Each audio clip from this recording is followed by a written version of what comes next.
It's the two strange.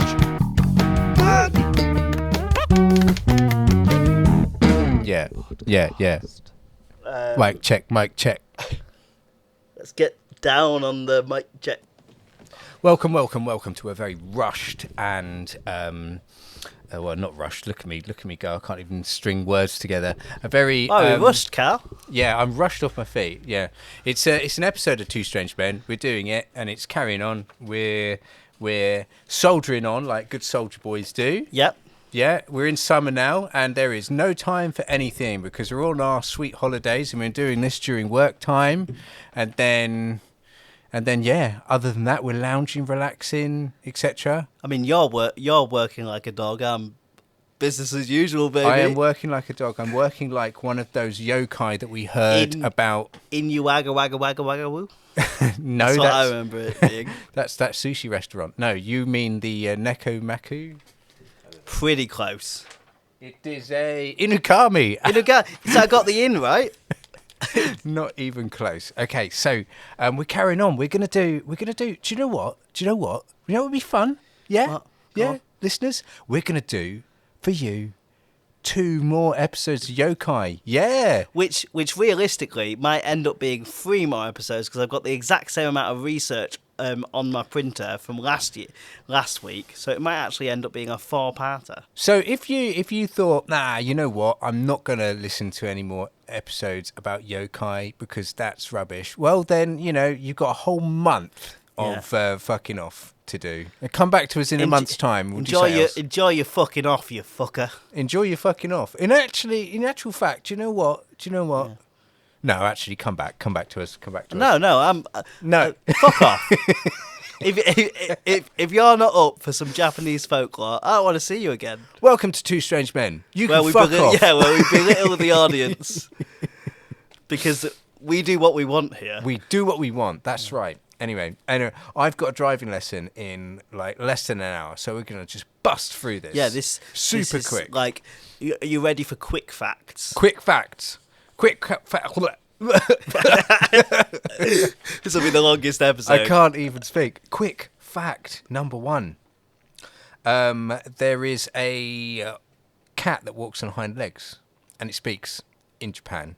Okay, that's a fact. That's a fact. Boom, done. I haven't been able to find any pictures of it yet, but I'm still scouring the internet for evidence of this. It's out there. The Japanese people are like, they're secular. They don't want us to see. But we've seen your hind leg cats. Yeah. We know. I mean, like, the Chinese do actually have, like, real yokai, okay? They have, like, dogs dressed as lions in zoos. That's a yokai to me. Shall we move on? Why? Yeah, because this is top quality stuff. Know what you're talking about today. I don't know what I'm talking about. Yeah, today. I've literally just started my first yokai there. I've started talking about a cat with hind legs. Yeah, that it walks on, that it talks, etc. Well, you said it's real. It is real, right? But I haven't been able to find a picture of it. Yeah, all of these yokai are in Israel. All of these yokai are real, Tom. Okay, we are just, we're just seeing they're just hard to document, I guess. Even though they're bothering people all the time. Apart from our boy, what was it? Teki Yami? Teki Yami Titi? No, you mean Toriyama Seikimi? Close. Yeah. What about? Well, he's definitely real. He wrote a book, didn't he? That's that we're what I'm getting saying. All of this info from. He's really good at spotting them, though. Yeah, he is. Oh, absolutely. Yes. Yeah. Yes. Takes a special kind of chap. Yeah. The difference between him and some of the maybe like the Western guys like this is, he's just built different. He's built different. He did not take this seriously. This is all tongue in cheek. But yeah, obviously it's based on folklore with a bit of exaggeration. That's what we've got to remember from last week. Anyway, so in Sekian's description of the Nekomata, which is the cat one that we're talking about, he portrays it as a cat standing upright with 2 tails. The forked cat. Mata. Yeah. So a cat, Neko forktails matter, or I guess like maybe it's like two tails, neko matter, like forktails. Yeah. But yeah, the character is kind of like depicted as holding a pipe, often dressed like a courtesan or noblewoman, and like has an air of pompousness Yeah, about them. what's super interesting is out of all of these kind of like yokai, I think this one is the most recognizable in terms of like if you're a gamer. Okay. Because you've got like Ghostwire Tokyo, Okay. which is like a supernatural game based in Tokyo that came out a couple of years ago, probably more than a couple of years ago, and the shopkeepers are literally Neko matters. yeah. Yeah. And they're just littered all over kind of like anime and like video games that are coming out of Japan. So there's one in Stellar Blade, there's there's like hundreds of them all in different JRPGs. Yeah. There's always some, and I think out of all of these icons, because I think they're icons. Yeah. That's, Absolutely. Yeah, Preach. clap them out for the icon. I don't know what that was. I think that is the one that's transcended into pop culture the most. Okay. It was when you said yokai, it was the first one that popped into my head. Oh, really? Like when you first said it. None of these pop into my head. Because you're vapid. Because you've got nothing in there. Vapid. Yeah. I don't actually have top part of my head, so nothing can pop out. It just sort of dribbles out. It's actually crazy because like past the eyes, there's nothing.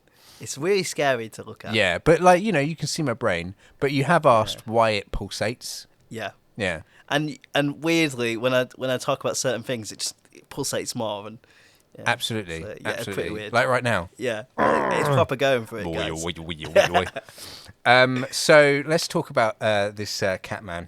All I've got is Mars attacks in my head now.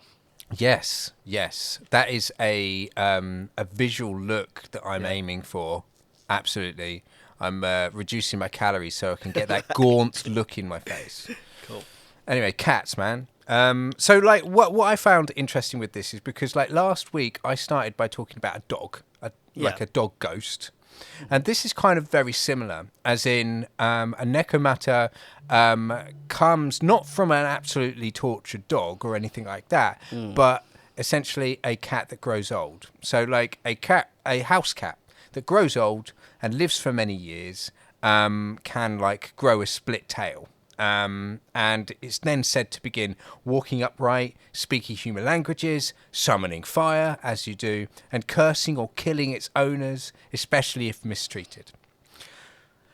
I think we settled the debate whether Toriyama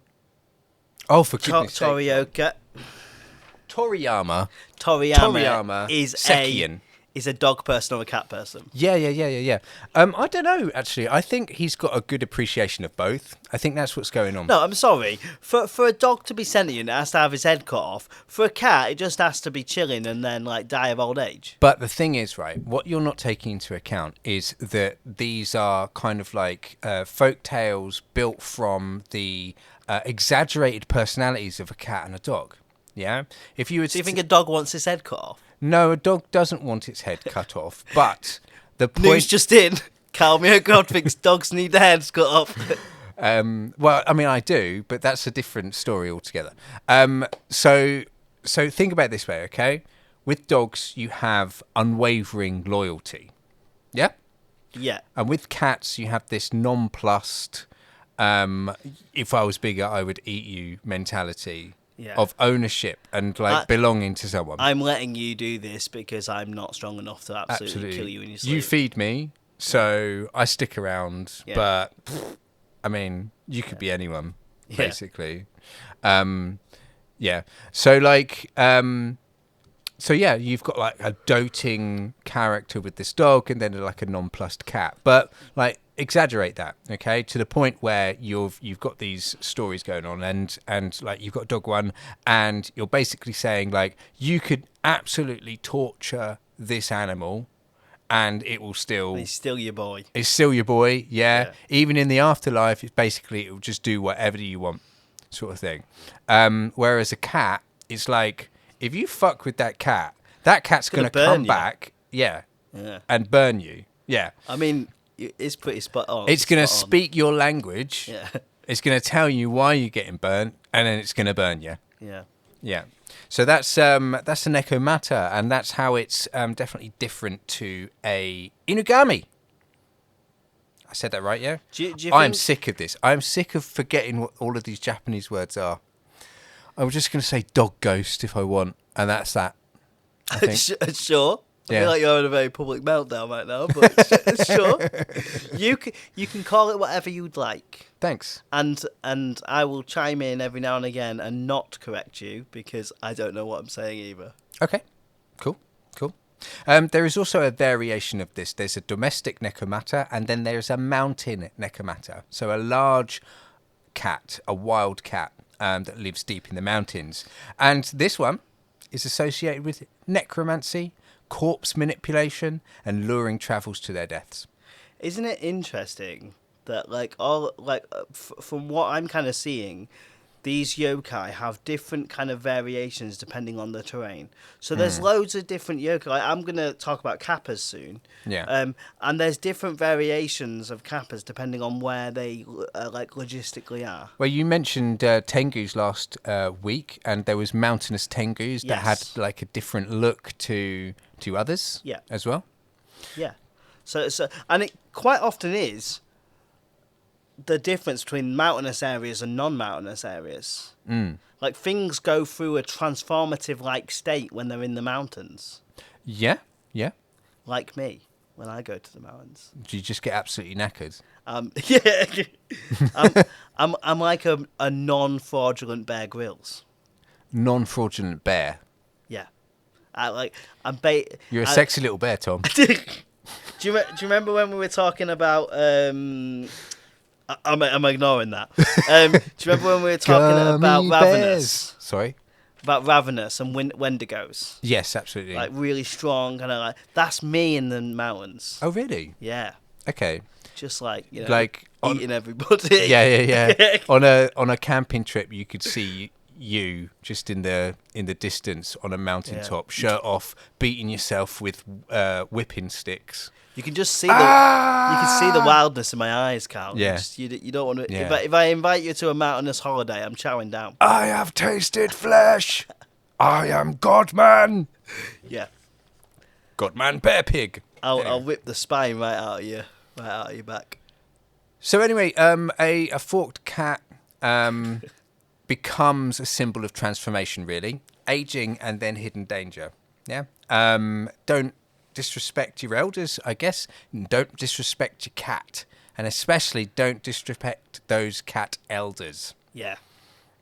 Or you'll get burned. Yeah. And the line between pet and predator is thinner than we think. That's another element to take from this. You know, we all have that thought of like, if I died in my home and my cat was there, how long is it going to be before it starts licking all of the juicy goodness out of my eyes? You can't say we've all had that thought and then go into the most specific cow thought I've ever heard.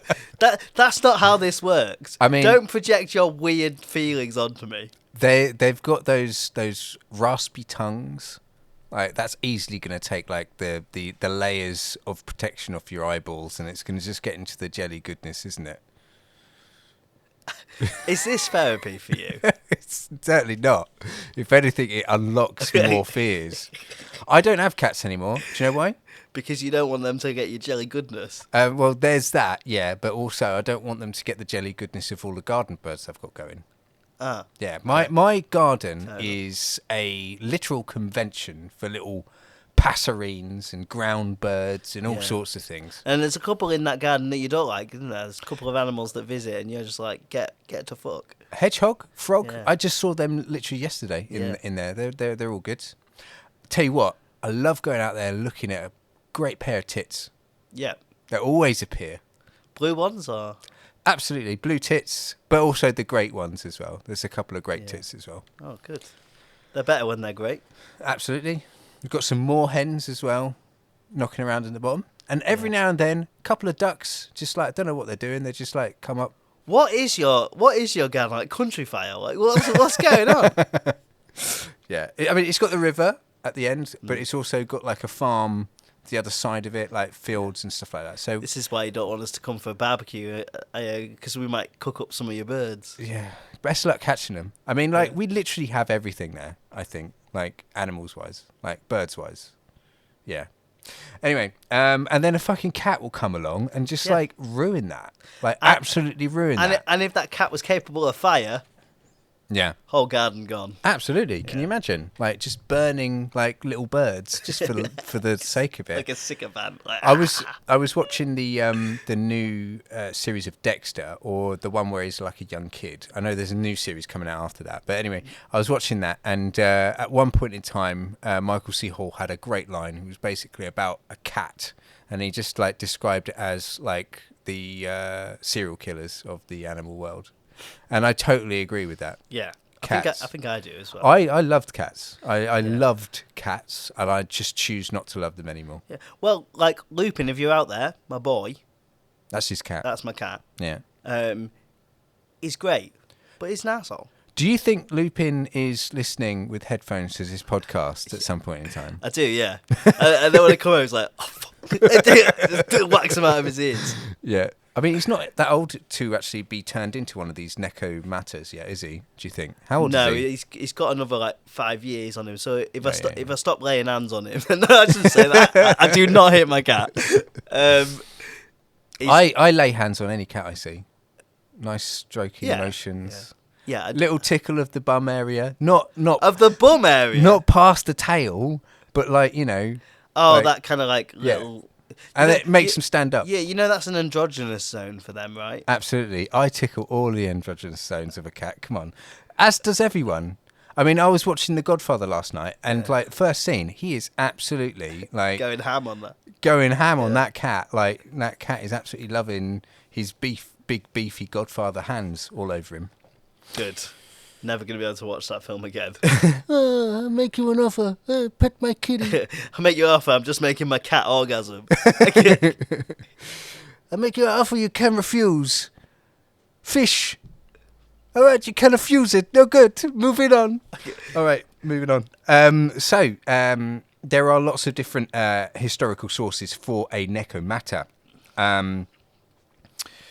So in the Edo period, cattails were sometimes docked to prevent transformation into Nekomata, which is interesting. So they believed this to the point where they would literally like fuck with the cat's anatomy to make sure. I don't know what docking means. I just like docking. Does it mean do they bend it over and shove it up the bum just so that it's nice and compact?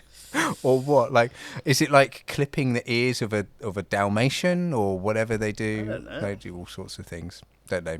Bear, maybe. So yeah, in kabuki theatre, cats become a recurring trope, especially like female ghosts or courtesans who then transform into cats. And the archetype of the vengeful catwoman became a staple of Edo horror theatre. So the Bakaneko or the Nekomata in kabuki plays, like the Cat Witch of Okazaki. Have you experienced the Cat Witch of Okazaki? I've never met the Cat Witch of Okazaki. I've heard that she's okay. Would you go to a kabuki performance? Sure, yeah, I've been to one. Oh, you have? Mm-hmm. I feel like I'd be very bored. I wasn't. Okay. I didn't know what was going on, but like I enjoyed it. Yeah. I mean, like, because it's like they've got all of the movement and the stuff and the face masks and stuff.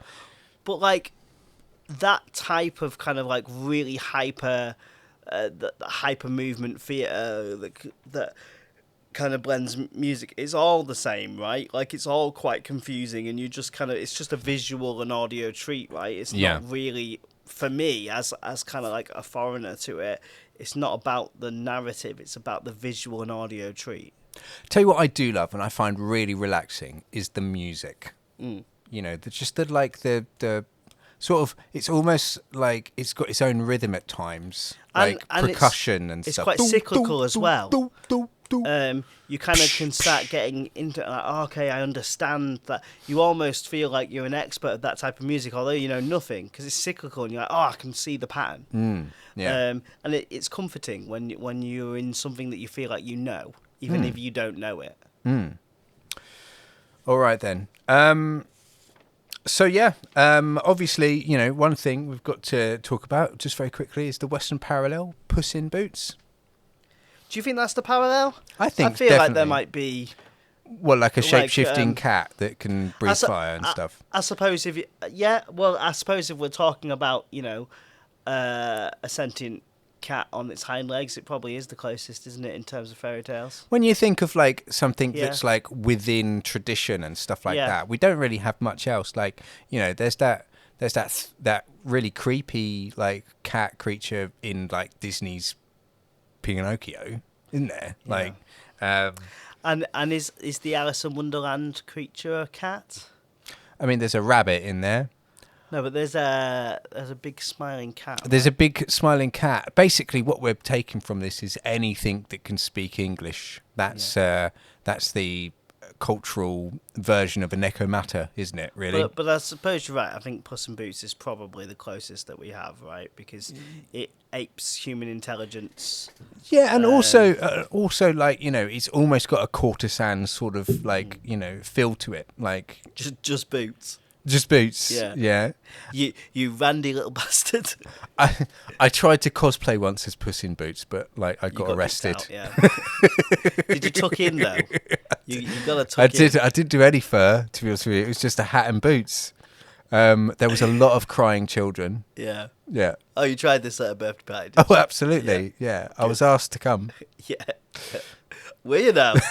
Not like that, Tom. Come on. Oh, right. That's where that's where we're drawing the line. Get your right. Well, you know, your body out of the gutter. You've upset me now, so no fancy segue. Just straight into my point. But there's some Pokemon. Right. That are there you go, folks. Necomata. Meowstick, which I only like a form of Meowth. Who knows? I don't care. Honestly, but like it's essentially like possibly a psychic cat with hidden power.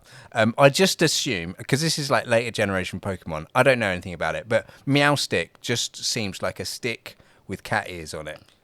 I just feel like it's like just a bigger version of Meowth, like instead of becoming a Persian. Persian. Yeah. I tell you what, like that to me seems like the opposite. That's like a devolution. So like I was really disappointed because I liked Meowth there, and I would like to have Meowth in my team because he's a big muscly boy.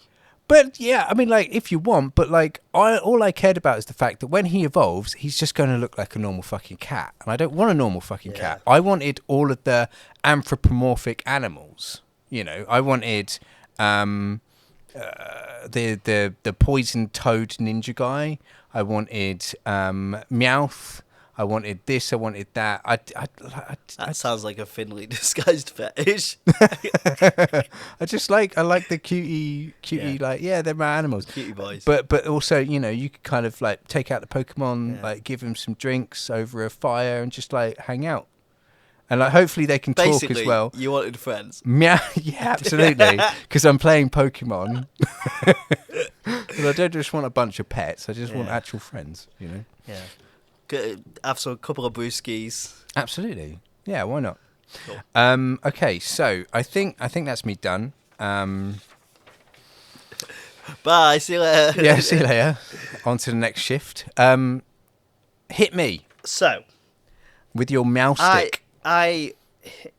That's gonna live in my head rent free. I liked the game show format of last week. So you're just gonna pretend to be a game show host again? Yeah.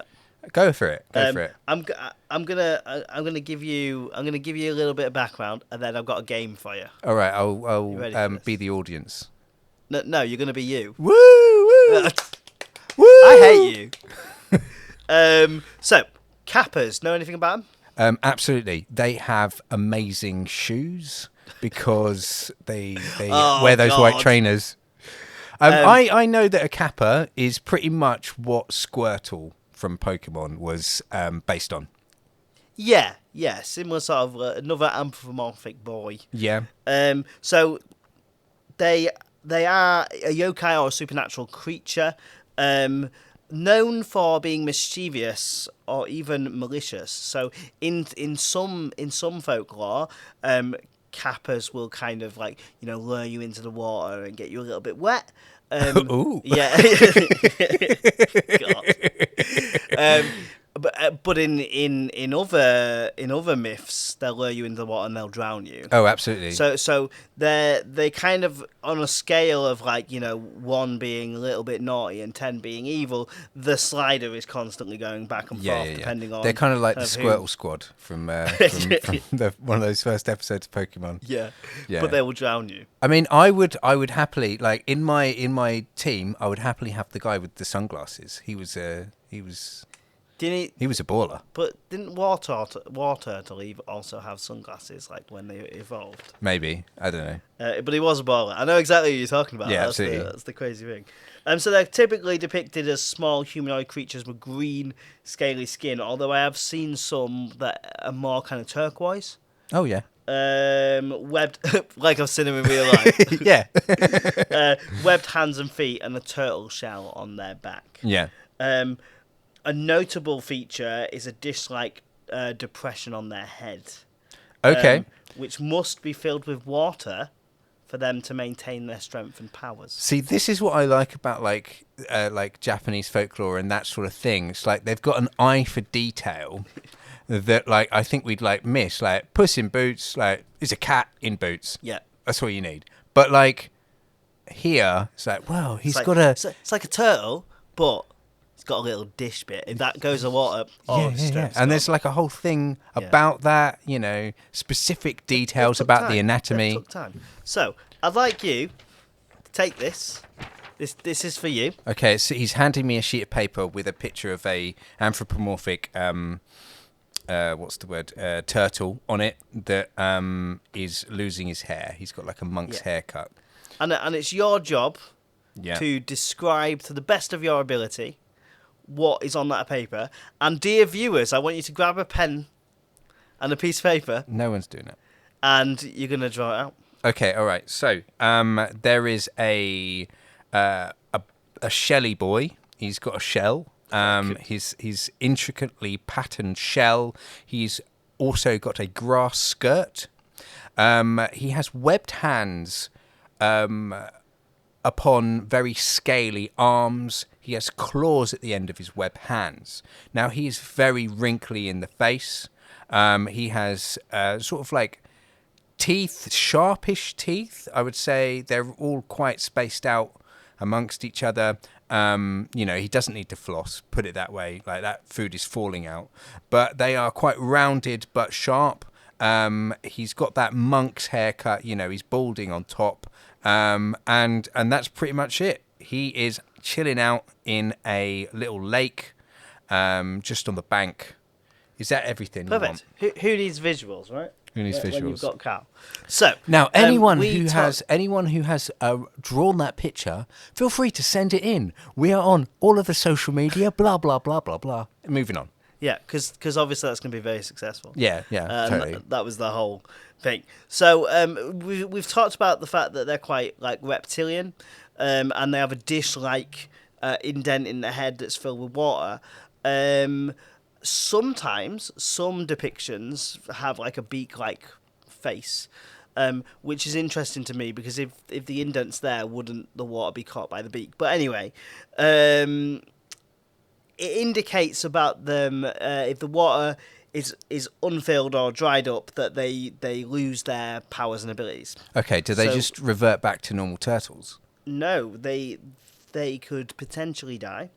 Oh. But well, if you call me dying, me losing my powers and abilities, to breathe and well, their abilities are extremely strong for their size. Oh, okay. But it doesn't go any further than that. Yeah. Does that mean they're just a little bit strong? Are they like an ant or a Goliath beetle? That's it, isn't it? Are they because they're small humanoids, right? Yeah. So are they just the strength of a normal tall man? I mean, we're small humanoids, aren't we? I suppose so, yeah. Yeah. Compared to some of these other men walking around, It's Oh, you mean us? Yeah. Yeah. It's quite disconcerting. Are you ready for this? Yeah. They're known for their love of sumo wrestling. Absolutely, yeah. I agree with that. Are said to be honourable and keep their promises. So it seems like their only abilities are that they're strong. So they love a bit of sumo wrestling. So they're going to be in the crowds. You'd be able to see a couple of kappas, yeah, in every sumo wrestling match. And they're honourable, but also mischievous and can kill you. So they're known to be guardians of water bodies. Yeah. Sometimes helpful, sometimes dangerous, depending on your intention, I suppose, for that body of water. So they're like lawful neutral in Dungeons & Dragons terms, right? I guess so. Yeah? But can very quickly turn. Like most of these yokai, right? Even the good ones, you piss on their chips and they're eating your brain for breakfast. So they're lawful evil?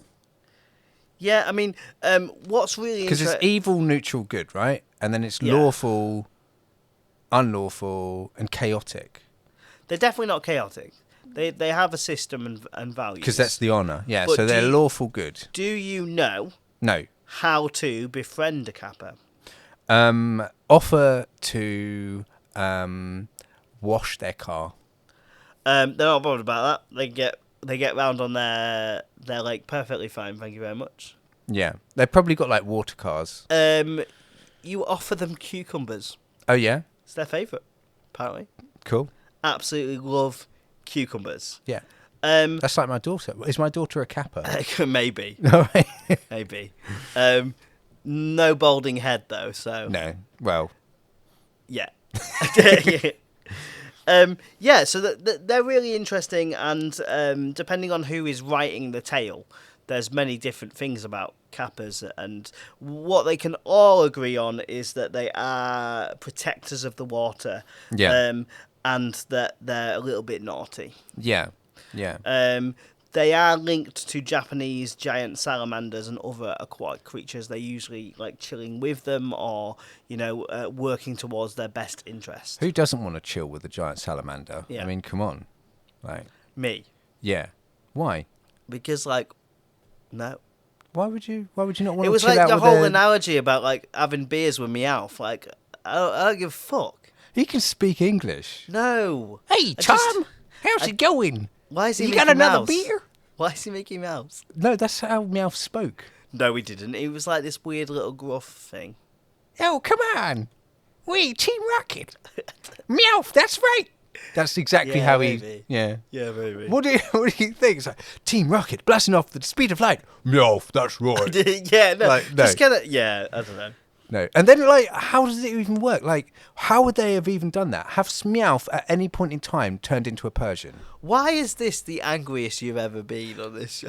Because it just makes no sense. They didn't think that through with the whole evolution. So they got him talking, and then what are they going to do? They're just going to, have him evolve, and then have a talking cat, on four legs. It makes no sense. He would be the best Persian ever, wouldn't he? I suppose so. Like, it'd be bossing Giovanni around. Giovanni had a Persian, didn't he? But that didn't speak. That was just like, So nothing on our boy Meowth. Meowth is the superior animal. Do you know what I mean? Like, if anyone's gonna, in fact, do you know what I mean? Like, if Meowth was the host of podcast, he wouldn't be able to do that anymore if he then evolved into Persian, because it'd be like one episode it'd be like, yeah, it's me, Meowth. I'm two strange men and a cat. And then the next episode it'd be like, rawr, rawr, rawr. Are you worried that you're going to evolve and you're not going to be able to be on the podcast anymore? Yeah, I will evolve into an old man who has no recollection of where he is. Oh wait, Carl is evolving. Duh, duh, duh, duh, duh, duh. He's evolved into geriatric man. Where's my pills? Oh, why do these episodes get so weird in the middle? So that's a kappa. That's a kappa.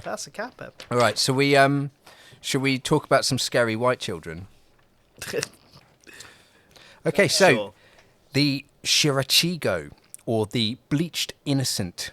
The Shirachigo is essentially a little child who I guess has died. There's a reason why he is pale and ghost-like. Yeah? So he's depicted as pale, ghost-like, haunting, almost angelic, but undeniably eerie. So it has often a expressionless face. Its body is floating or crouched, and he is entirely white, a colour associated with death in Japanese tradition. So in his text, Sekian offers little explicit context, but he invokes the Shirachigo in the same breath as the Inugami, suggesting a shared origin or function. So if you remember, in the last episode, the little dead child, was acting as a scribe to the Inugami, the dog god, or the dog ghost. So yeah, there are some. I wanted to consider why Sekian would have put them together, suggesting a shared function. Essentially, both are tsukimonos, or spirit familiars, used in folk sorcery. So you can invoke an Inugami, you can invoke Shirachigo, essentially. But yeah, there's some comparative analysis that we can do between the two of them. So both are used in sorcery. Both are created through a ritual death. Okay? Or, particularly the Shirachigo is not killed in a ritual per se, but they are a murdered or a starved child. Yeah? They're both possessive spirits, can possess your house, etc., or people. Can be passed through family lines, so you might not necessarily know where this Shirachigo has come from, but they're haunting you and your ancestors. They are both stigmatized in rural Japan, and yeah, they are both an innocent victim that's turned into a tool. So one being a dog and one being a child. So yeah. Ritualized betrayal of innocence. We talked today about the Inugami being something that is loyal to a fault, and then this child, not necessarily loyal to a fault, but they are innocent. They don't necessarily know the world, etc. And you shouldn't be abusing, children, Tom. No, you shouldn't. No, you shouldn't. You should. I'm just here. This whole thing has been for me to tell you directly. That's a proper good message. Yeah. Guys, if you get nothing else from our podcast, don't starve or hurt kids. Yeah, don't do it. Don't do it. Crazy. This is all our messages today. Yeah, to be honest with you, don't abuse kids. We decided to do yokai so that we could slowly get that message out. Inch that in, without without being too preachy. Isn't it crazy that we're joking, how ridiculous, but this is a real problem in society. That so much so that there's so many myths about abused young people, and negligence that has happened throughout our time as a species, and it's obvious to people like me and you, right, that you just don't do that. Yes, Tom. Yeah. Yes, it is. But no, I mean, not to take it to a non-funny place, but yeah, it's really honestly. But my philosophy is that the world is 60% evil cunts. Right, at least. Oh, you dropped the C-bomb for that as well. I did. Yeah. And I think about it a lot because I see a lot of stupidity. I also see a lot of maliciousness and other things like that going on in the world. And I can't get my head around it exactly. But whenever I think about it, and this is funny, I always picture just some twat driving in their car, throwing out the remnants of an entire fast food meal, all of the cardboard just out of his window. And I think that's low level to child abuse, of course, but either way it's just well, you're having an impact on somebody else. Absolutely. It's crazy, and people just do not care about this sort of stuff. And it's insane to me. Is it lack of education? Is it just we're walking around and there's psychopaths amongst us? I just don't understand it. It boggles my mind. But I guess it ruminates more that these are not new issues. Like what you're seeing on TV, you know, these sorts of like documentaries about, you know, influencers abusing their kids when they're not on camera. This isn't new. Yeah. There are civilizations that have had words and names and spirits for this kind of thing for thousands and thousands of years. Yeah. So as much as we're joking, like, guys, please don't abuse kids. Yeah. Like it's crazy that it happens, and it's been happening for thousands of years. Like, Yeah. Yeah. I'll get funny again in a minute. I mean, like, we used to send kids like down the mines, didn't we? Like, do you think that stopped people like giving them a hefty clap? Like that was their form of abuse. Yeah, I guess so. I mean, like, I just think like we used to, like, when times were harder, we used to have like a less innocent like approach to children. It was more like how like a mallard or like a moorhen like deals with their young. It's just like, well, I have loads of them. Oh no, I've had too many now. Too many have survived, so I'll have to kill a few myself. Yeah. Do you know what I mean? But I can't bring myself to do it, so I go down the mines. Yeah. Exactly. There's lots and lots of ways to murder children and turn them into shirachigos. Okay. But yeah, that's, I mean, to be warned, guys, don't. All right. Yeah. Otherwise, you'll have a shirachigo on your hands. So, like, what's interesting about this one is because it's just depicted in that picture against the inugami, there isn't actually too much more folkloric background on it. It's kind of like of his own creation. He's really taking like liberties here with the idea of what's the word? Inventing a yokai, but it's based on broader sukimono practices, or those, like, you know, spirit familiars. So, you know, it suggests that it's an echoing of like child spirits used in necromantic or other rituals. And there's two types of necromantic rituals that we can link here. The idea of shugendo or onmyodo. And I think those are two, like, just that idea of maybe, like, you know, Eastern necromantic rituals and stuff could be just like an episode on its own. It's just there's so many just interesting little tidbits and stuff, isn't there, that you could just sort of like jump on and go like, yeah, right, I'll spend my afternoon having a look at that, and then I'll tell the world the most interesting and possibly interesting funny bits as well. Do you not think when we talk about like older rituals, we run the risk of harming somebody with the ability to just like cut up some chickens and put the blood all down and send up a message to God? That sounds delicious. Right. I'm in. Right, good. Like that. I mean, like, you could Good say to get like your a motives voodoo early. ritual. I say the back end of a KFC shop. Like, Right. do you know what I mean? Have you seen that new KFC advert with a golden egg where they're like summoning a giant chicken and it looks very like demonic? No, I don't watch adverts. Ah. I make it my mission in life to not watch a single advert, and streaming has made that a lot more difficult. You just shut your eyes and go, la la la la. I guess I do.